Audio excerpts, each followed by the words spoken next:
ఇది DPR return చేయడం విషయంలో DPR Palamuru Rangareddy detail project report కేంద్ర ప్రభుత్వం 12 ఏప్రిల్ 2023లో రిటర్న్ చేసింది. అప్పుడు ముఖ్యమంత్రి ఎవరు?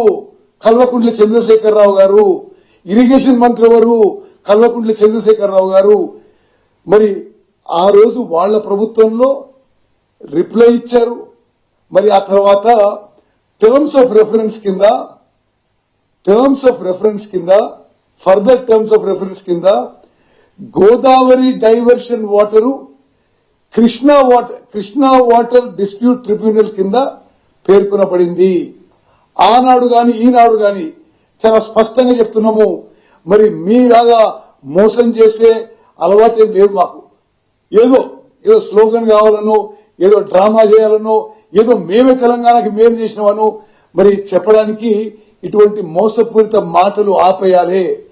ఆనాడు గాని ఈనాడు గాని ఏనాడు కూడా 90 టీఎంసీల కంటే పాలమూరు రంగారెడ్డికి మేము తక్కువ అడగలేదు. మీరిచ్చిన జియోకు అనుగుణంగానే 45 టీఎంసీలు ఫస్ట్ ఫేజ్ లో సేవింగ్స్ ఇన్ మైనర్ ఇరిగేషన్, 45 టీఎంసీలు మరి డైవర్షన్ ఆఫ్ గోదావరి వాటర్లు ఇవ్వమని చెప్పి అడగడం జరిగింది. అదేవిధంగా ఆ ఫర్దర్ 45 టీఎంసీ ఇప్పుడు కృష్ణా ట్రిబ్యునల్ లో ఉన్నాయి. మీకంటే చాలా సమర్థవంతంగా కృష్ణా జలాల విషయంలో మేము ట్రిబ్యునల్లో పోరాడుతున్నాము.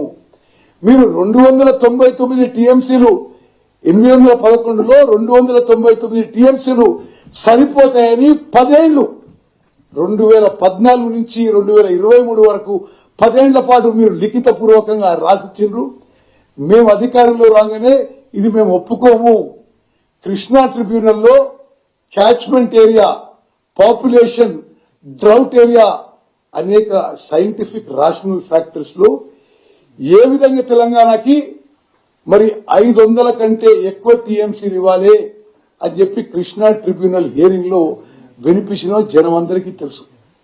మేమేమో కృష్ణా నదీ జలాల్లో తెలంగాణ ఇంట్రెస్ట్, తెలంగాణ రైతాంగాన్ని కాపాడడానికి ప్రయత్నం చేస్తే మీరు మీ హయాంలో 512 టీఎంసీ మీరు ఆంధ్రాకి రాయించిన మాట వాస్తవమా కాదా? రేపు ఆ డేట్స్, ఆ ఫిగర్స్, ఆ డాక్యుమెంట్స్